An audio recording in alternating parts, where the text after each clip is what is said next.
Hello guys, good morning. വിഷുവൊക്കെ എന്തായി എല്ലാവരും വിഷുവിൻ്റെ തിരക്കിലാണെന്നറിയാം. എന്നാലും അഡ്വാൻസ് ഹാപ്പി വിഷു. രാവിലെ എഴുന്നേറ്റപ്പോൾ നല്ല മഴയോട്ടോ. രാത്രി മുഴുവൻ ഇടിവെട്ടും മഴയായിരുന്നു. ജോലിക്ക് പോകണ എല്ലാവർക്കും അറിയാം, രാവിലെ ഒരു ഓട്ടപ്പാച്ചിലല്ലേ. ആ ഓട്ടപ്പാച്ചിൽ തിക്കുന്നത് രാത്രി കിടക്കുമ്പോഴാണ്. നമ്മളമ്മമാർ രാത്രിയെ പ്ലാൻ ചെയ്ത് വെക്കുമല്ലേ, രാവിലെ എന്താ ഉണ്ടാക്കേണ്ടതെന്ന്. അല്ലാത്ത ദിവസങ്ങളിലാണെങ്കിൽ ഭയങ്കര ബുദ്ധിമുട്ടായിരിക്കും.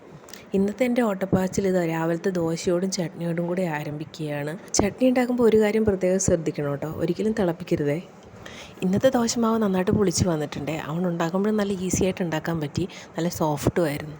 പണ്ട് എനിക്കിങ്ങനെ പരത്താനൊന്നും അറിയണ്ടായിരുന്നില്ല കേട്ടോ, പക്ഷേ ചെയ്ത് ഓരോ കാര്യങ്ങൾ നമ്മൾ പഠിക്കുമല്ലോ, അതുപോലെ ഞാനും പഠിച്ചെടുത്തു. എല്ലാം ഉണ്ടാക്കി കഴിഞ്ഞ് കഴിഞ്ഞാൽ കഴിക്കുക എന്നുള്ളൊരു ടാസ്ക് തന്നെയാണ് കേട്ടോ. വേറെ ഒന്നും കൊണ്ടല്ല, നിന്നിട്ട് വേണം കഴിക്കാൻ വേണ്ടിയിട്ട്. ഇരുന്നിട്ട് റിലാക്സ് ചെയ്ത് കഴിക്കാനുള്ള സമയമൊന്നും കിട്ടാറില്ല കേട്ടോ. ഇറങ്ങാറാകുമ്പോഴത്തേക്ക് മഴ കുറയുമെന്ന് വിചാരിച്ചു, പക്ഷെ ഒന്നും സംഭവിച്ചില്ല. കഴിഞ്ഞ മഴക്കാലത്ത് എടുത്ത് വെച്ച കുടയെടുത്ത് ഒരൊറ്റ നടത്തം വെച്ച് കൊടുത്തു. ഇവിടെ കാണാൻ നല്ല ഭംഗിയാണ് കേട്ടോ, ഒത്തിരി പാടങ്ങളുണ്ട്. ബംഗാളികളാണ് കൊയ്ത്ത് നടത്തുന്നത് മാത്രം.